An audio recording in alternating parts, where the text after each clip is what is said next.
जय हिंद मेरे प्यारे दोस्तों, हमारे इस चैनल एक्सटीएम में आपका स्वागत है। देखिए यहाँ पर एयरपोर्ट अथॉरिटी ऑफ इंडिया, जिसको शॉर्ट में AA कहा जाता है, इसके अंदर लगभग 309 पोस्टों के लिए वैकेंसी यहाँ पर 25 अप्रैल 2025 को नोटिफिकेशन अपडेट किया गया। फॉर्म फिल करने के लिए क्या पॉइंट है यहाँ पर निकल के आ रही, शॉर्ट रूप से इस वीडियो के अंतर्गत पे हम देख लेंगे। बनी रहेगा इस वीडियो के अंतर्गत पे। यदि आप नए हैं, यदि आपके द्वारा हमारे इस चैनल एक्सटीएम को सब्सक्राइब नहीं किया तो सब्सक्राइब कीजिए तथा बेल आइकन को प्रेस कीजिए, ताकि जो भी कंटेंट, जो भी इन्फॉर्मेशन हमारे द्वारा आपके लिए प्रोवाइड किया जाता है तो उसका नोटिफिकेशन आपके पास समय पर अवेलेबल हो जाएगा। एक एक करके टू द पॉइंट डिस्कस कर लेंगे, जो फॉर्म फिल के लिए इंपॉर्टेंट पॉइंट है, ठीक है ना। सबसे पहले हमने देख लिया एयरपोर्ट अथॉरिटी ऑफ इंडिया के अंतर्गत पे वैकेंसी अपडेट है। फिर उसके बाद में अगर किसके लिए वैकेंसी है, जूनियर एग्जीक्यूटिव के लिए, एयर ट्रैफिक कंट्रोल के लिए 309 पोस्ट है। अनरिजर्व के लिए 125, ईडब्ल्यूएस के लिए 30 और ओबीसी के लिए 72, एससी के लिए, शेड्यूल कास्ट के लिए 55, शेड्यूल टाइप के लिए 27।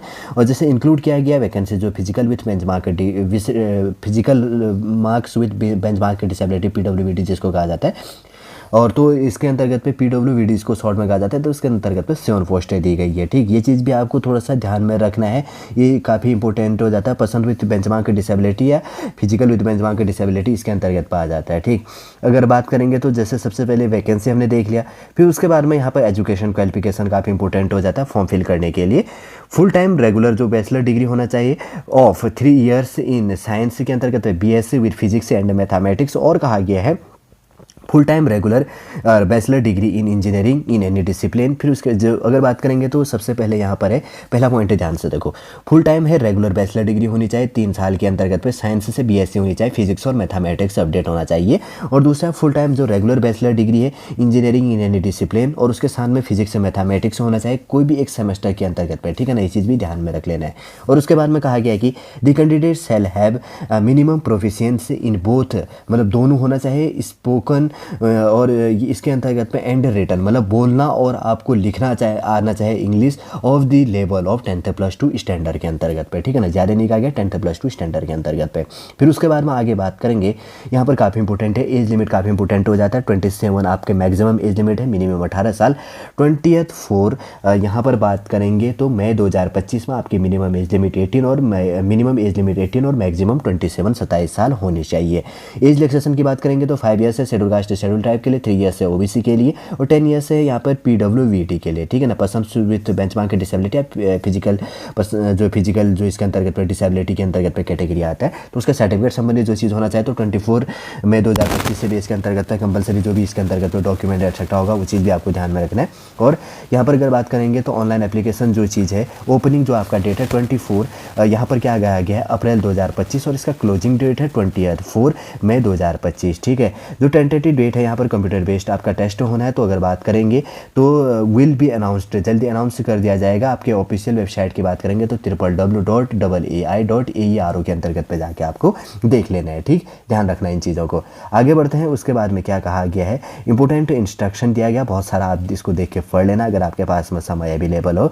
उसके बाद में सिलेक्शन जो प्रोसेस है क्या कहा गया है, जिसके अंतर्गत पर आपका बात करेंगे तो थोड़ा सा इसमें देख लो, ठीक है। ये वाला पॉइंट है, ये वाला 2 नंबर का जो पॉइंट है, तो इसके अंदर क्या कहा गया है, जैसे कि इसके अंतर्गत पे कही गई है आपके लिए, तो आपका जैसे कि यहाँ पर क्या कहा गया है, कंप्यूटर बेस्ड टेस्ट होना है, विल बी कंडक्ट किया जाएगा फॉर, जो इसके अंतर्गत पे conducted for the post of junior executive से एयर ट्रैफिक कंट्रोल के द्वारा, तो आपको प्रोवाइड कर दिया जाएगा उसका जो भी ऑफिशियल वेबसाइट, इसके अंतर्गत पे कंप्यूटर बेस्ड आपका टेस्ट होना है। और इसके अंतर्गत पे जैसे कि ये 3rd पॉइंट है, देखो, there will not be any negative marking for wrong answer attempt by the candidates in computer based test, ठीक है। ये चीज़ भी आपको ध्यान में रख लेना है कि आपका इसके अंतर्गत जैसे आप क्वेश्चन अटैम्प्ट करते हैं तो आपका नेगेटिव मार्किंग नहीं होगा। जब भी एग्जाम होगा तो आपको ऑफिशियल वेबसाइट पर हमेशा विजिट करते रहना, आपका एग्जाम जो भी होगा तो ऑनलाइन करवाया जाएगा, ठीक है। जब आप फॉर्म फिल करेंगे उसके अंतर्गत पे जो इंस्ट्रक्शन होगा उसको सावधानी पूर्वक फिल करते रहिएगा और बहुत सारा नॉलेज आपको मिल जाएगा, ठीक है, एग्जाम सेंटर एक्सेट्रा जो चीज़ें होती हैं।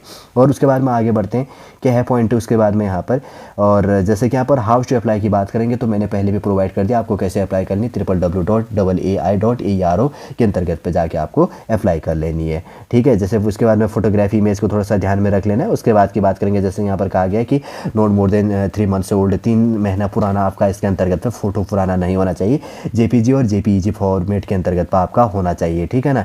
फोटोग्राफी अगर बात करेंगे तो कैब हेड और उसके बाद में जो डार्क ग्लासेज है विल नॉट बी एक्सेप्टेबल्स, जैसे डार्क, अब ये नहीं कि आप ब्लैक जो ग्लासेज होता है, चश्मा होता है, उसमें आप फोटो क्लिक कर रहे हैं, टोपी नहीं पहनिए, कैप आपको नहीं पहनना है, नॉर्मल अगर जो ग्लासेज है तो उसमें आप इसके अंतर्गत पे एलिजिबल है। ये चीज़ भी आपको ध्यान में रखना है। सिग्नेचर भी आपका JPEG और JPG फॉर्मेट के अंतर्गत पर ही होगा, ठीक है, थोड़ा सा ध्यान रख लेना।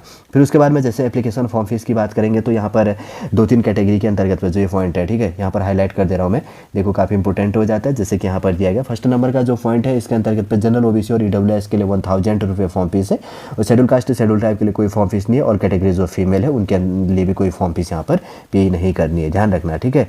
और जनरल इंस्ट्रक्शन इसके अंतर्गत पर भी और भी अपडेट किया गया है, कोई है नहीं इंपॉर्टेंट है, लेकिन एक बार देखो क्लियर, उसके बाद में और रिपीट कर देता हूँ ताकि आपको कन्फ्यूजन हो। एयरपोर्ट अथॉरिटी ऑफ इंडिया के अंतर्गत में वैकेंसीज अपडेट है। Junior executive air traffic control के लिए 309 पोस्टें यहाँ पर दी गई हैं। कैटेगरी वाइज हमने देख लिया था। फिर उसके बाद में आपके जानने के लिए इंपॉर्टेंट एजुकेशन क्वालिफिकेशन देख ली थी। फिर उसके बाद की बात करेंगे तो एज लिमिट से रिलेटेड, और उसके बाद में एज रिलैक्सेशन किस में एज को छूट दी जानी है वो चीज़ से रिलेटेड हमने देखा। और ऑफिशियल वेबसाइट हमने इसके अंतर्गत पे देख लिया था, कब से कब आप अप्लाई कर सकते हैं वो चीज़ें हमने इसके अंतर्गत पे देख लिया था। ये देखो इसके अंतर्गत पे इस वेबसाइट पे जाके आपको अप्लाई करनी है। बार बार मैं कह रहा हूँ www.ai.ero के अंतर्गत पे जाके आपको अप्लाई कर लेनी है। फिर उसके बाद की बात करेंगे तो इंपॉर्टेंट कुछ इंस्ट्रक्शन दिया गया था। उसके बाद में सिलेक्शन जो प्रोसेस है वो मैंने शॉर्ट में प्रोवाइड कर दिया कि आपके लिए यहाँ पर देखो एयरपोर्ट जो एयर ट्रैफिक कंट्रोल के अंतर्गत कंप्यूटर बेस इसका टेस्ट होना है, और इसमें निगेटिव मार्किंग नहीं होनी। जब आपको हमेशा इसके वेबसाइट पर विजिट करते रहना है, जब इन्फॉर्मेशन इनके द्वारा अपडेट होगा तो आपको देखते रहना है, ठीक है ना, कब आपका एग्जाम होगा। फिर उसके बाद में हाउ टू अप्लाई के अंतर्गत हमने देख लिया था फोटोग्राफी सिग्नेचर संबंधी और फॉर्म फीस संबंधी इंपॉर्टेंट इंस्ट्रक्शन। वैसे तो फॉर्म फिल करने के लिए जो इंपॉर्टेंट पॉइंट थी airport authority of India AAI के अंतर्गत पे, तो सॉलिड रूप से पूरा इन्फॉर्मेशन हमने देख लिया है। उम्मीद करूंगा दोस्तों सॉलिड पूरा इन्फॉर्मेशन आपको समझ में आ गया होगा। यदि आज का वीडियो आपको अच्छा लगे तो लाइक कीजिए, कमेंट कीजिए और हमारे इस चैनल XTM को सब्सक्राइब कीजिए। वापस हम नेक्स्ट क्लास के अंतर्गत आपसे मिलेंगे। जय हिंद, जय भारत।